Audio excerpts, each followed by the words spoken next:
El misterio del motor más poderoso que Ford jamás creó y que fue prohibido antes de demostrar de qué era capaz. ¿Por qué lo vetaron? ¿Qué lo hacía tan especial? ¿Y cómo terminó venciendo en otro escenario? Quédate hasta el final que te contaremos la impactante historia detrás del motor 427 prohibido de Ford. 1964, Daytona 500. El rugido de los motores sacude las tribunas, el asfalto tiembla y Ford tiembla más. Richard Petty, el rey, el Big Boss del volante, no solo gana la carrera, la destroza, la descoce, la desintegra con su nuevo 426 Hemi de Chrysler. Fue como si hubiese llevado un cohete a una carrera de carretas. El resultado, un baño de realidad para Ford, que hasta ese momento se sentía cómodo en su trono, sin saber que el Hemi venía a prenderle fuego. Aquel día todos en el paddock se dieron cuenta de lo mismo. El 426 Hemi no era solo potente, era una declaración de guerra. Mientras los ingenieros de otras marcas tomaban notas, los de Ford tomaban café con nervios. El motor de Chrysler tenía cámaras de combustión hemisféricas que respiraban mejor que un atleta olímpico, una potencia descomunal y una fiabilidad que parecía de ciencia ficción. Petty voló por la pista y dejó a Ford mirando desde atrás, como si condujera un tractor. Henry Ford II, nieto del mismísimo fundador del Imperio Ford, estaba furioso. «Esto no puede quedar así», gritó en alguna sala de juntas con más adrenalina que la propia carrera. Lo que siguió fue una orden clara, simple y temeraria. Háganle frente al Hemi, no importa cómo, solo tienen 90 días. Y así comenzó la carrera más insólita fuera del circuito. Ford contra el reloj. Nada de burocracia, nada de excusas, solo un objetivo: diseñar, construir y probar un motor capaz de humillar al Hemi en apenas 3 meses. Era una locura, pero también era Ford, y cuando los retaban no retrocedían. Se encerraron en los talleres, quemaron aceite y neuronas y así nació el mito del 90 Day Wonder. Ese fue el disparo de salida para una historia de rebeldía mecánica, innovación contra las cuerdas y un motor tan brutal que lo tuvieron que prohibir antes de que siquiera pudiera correr. Pero eso viene después. Imagina esto, un grupo de ingenieros de Ford con los ojos desbordando café y ojeras más grandes que los neumáticos de NASCAR, trabajando día y noche en un laboratorio secreto. Era 1964 y Ford tenía 90 días. Solo 90 para responder al brutal 426 Hemi de Chrysler que los había humillado en Daytona. La presión era abrumadora, pero de ella nació una bestia, el 427 SOHC, conocido como el Camry. Partieron del bloque 427 FE, que ya había demostrado su potencia, pero eso no era suficiente. Ford necesitaba más. Reconfiguraron el motor por completo. El cambio clave fue pasar del árbol de levas tradicional en el bloque al árbol de levas en cabeza, SOHC. Este diseño revolucionario para un V8 americano permitió una respiración más eficiente, válvulas más grandes y un régimen de revoluciones altísimo. ¿Qué significaba esto? Más potencia en las altas revoluciones, justo donde se necesitaba para arrasar en las rectas y dejar atrás al Hemi. Con carburadores dobles y sin restricciones, el Camry generaba entre 615 y 657 caballos de fuerza en 1965. Para ponerlo en perspectiva, algunos aviones de entrenamiento de la época no alcanzaban esa potencia. Se hizo famoso rápidamente en los pilotos de NASCAR, donde lo apodaron 90 Day Wonder, por su asombroso desarrollo en tan poco tiempo. Pero como todo gran avance, su aparición desató quejas y hasta prohibiciones. El Camry no solo fue un motor, fue un misil y estaba listo para hacer historia. Cuando el 427 Camry rugió por primera vez, la reacción fue inmediata. 657 caballos de fuerza y un régimen de 7.500 revoluciones por minuto en un V8 americano de los 60 era una locura. Este motor no solo corría, quería despegar. Su potencia era tan feroz que dejaba a otros motores de la época en el olvido. Pero como todo monstruo nació bajo presión, el Camry no era perfecto. A nivel técnico, Ford brilló. La cámara de combustión hemisférica rivalizaba con el temido 426 Hemi de Chrysler, e incluso era más eficiente en el flujo de aire y la entrega de potencia a altas revoluciones. Sin embargo, como todo gigante, el Cammer tenía su talón de Aquiles, la cadena de distribución de 6 pies. Sí, 6 pies. Esa cadena movía un solo árbol de levas en cabeza, lo que provocaba que se estirara y vibrara a altas revoluciones, desincronizando el motor.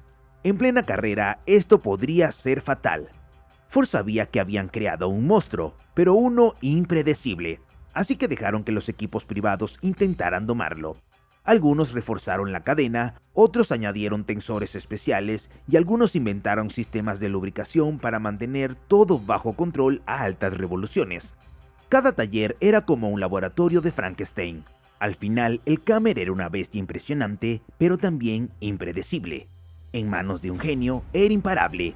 En manos de un descuidado, podía autodestruirse antes de llegar a la primera curva, y esa imprevisibilidad solo aumentó su leyenda. En 1966, el rugido del 427 Cammer se apagó abruptamente en las pistas de NASCAR.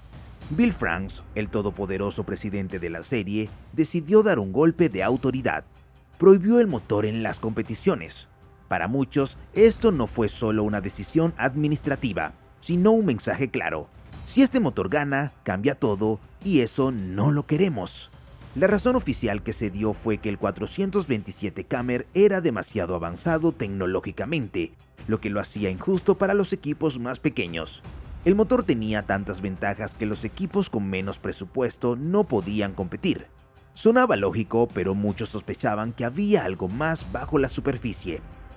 ¿Era realmente el Cammer tan superior que amenazaba el equilibrio de la competencia? O quizás era una forma de frenar el avance de Ford, que parecía estar por encima de todos con ese motor. La reacción de Ford fue rápida y frustrada. Se sentían golpeados en su orgullo.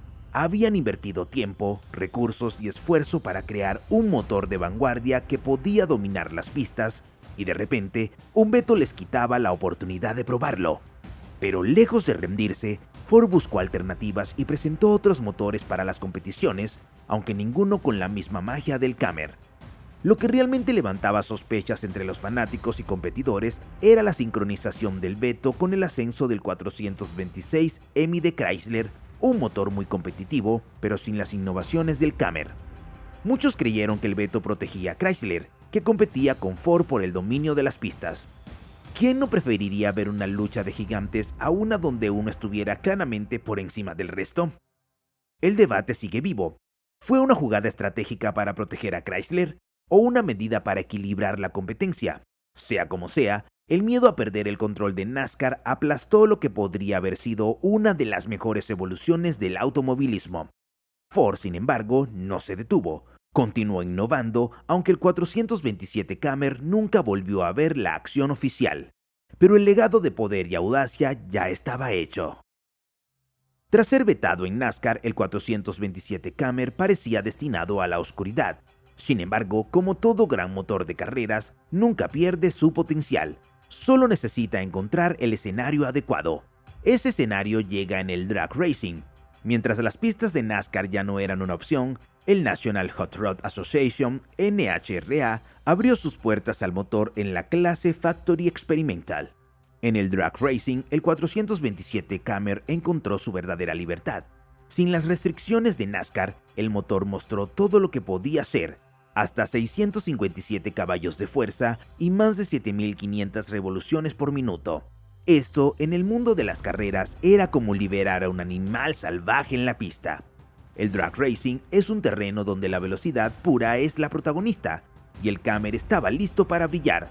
Mientras otros motores competían en circuitos más tradicionales, el 427 transformaba cada salida en una demostración de fuerza bruta, arrasando en victorias tras victorias. Los tiempos de reacción y velocidades eran extraordinarios, con el motor funcionando como una bestia imparable. Ford vio una oportunidad. En lugar de rendirse, comenzó a apoyar a los drag racers, brindándoles recursos y piezas de repuesto para que el 427 Cammer destacara. Si no podían ganar en NASCAR, lo harían en el cuarto de milla. Así, el 427 Cammer dejó atrás su frustrado paso por NASCAR y se convirtió en el héroe indiscutido en las pistas de drag racing, fortaleciendo la imagen de Ford como líder de la innovación en automovilismo. En 1965, el drag racing estaba a punto de ser testigo de una de las hazañas más legendarias en la historia de la aceleración. Connie Kalitta, un nombre que hoy resuena como sinónimo de velocidad pura, rompió la barrera de las 200 millas por hora al volante de un coche equipado con el 427 Cammer. Kalitta, conocido por su destreza y valentía en las pistas, se convirtió en el primer piloto en alcanzar esta cifra mítica, un logro que hasta entonces parecía inalcanzable, y lo hizo con el motor que muchos consideraban prohibido por su rendimiento extremo, el 427 Cammer. Este motor, que había sido vetado en NASCAR, ahora brillaba en todo su esplendor en las pistas de drag racing, y Kalitta era el hombre que lo llevaba a la gloria. Este logro rompedor no solo fue un triunfo personal para Kalitta, sino una victoria para Ford. Durante años, el 427 había sido visto como una creación demasiado avanzada, censurada y limitada. Pero ahora, con esta mítica cifra de las 200 millas por hora, el Cammer se reivindicaba, dejando claro que a pesar del veto, su potencial nunca había sido detenido.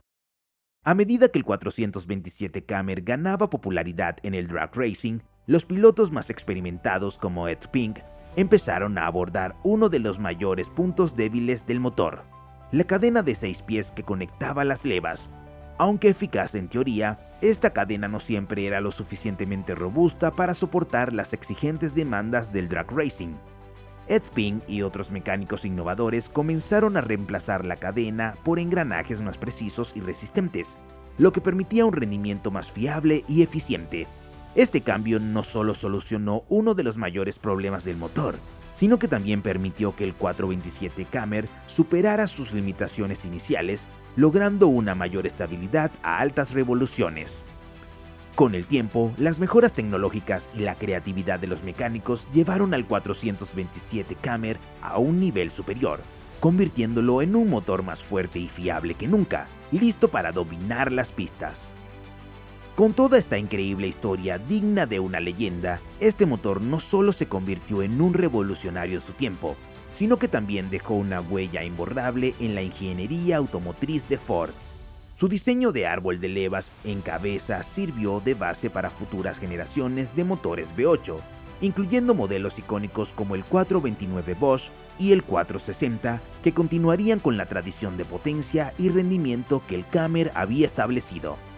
El desarrollo express del 427 proporcionó valiosas lecciones técnicas que alimentaron décadas de innovación en Ford, mejorando la eficiencia, la fiabilidad y el rendimiento en cada nueva generación de motores. Hoy el 427 Cammer sigue siendo un símbolo de poder y precisión, con un prestigio inquebrantable entre fanáticos y coleccionistas que lo consideran una pieza clave en la evolución de los motores V8 de Ford. Y aunque prohibido inicialmente, este motor trascendió su condena, convirtiéndose en leyenda. Si te gustó este video, no olvides dejar tu like, comentar y compartir. Y para más contenido como este, suscríbete y activa la campana de notificaciones. Esto es El Garaje. Nos vemos en el siguiente video.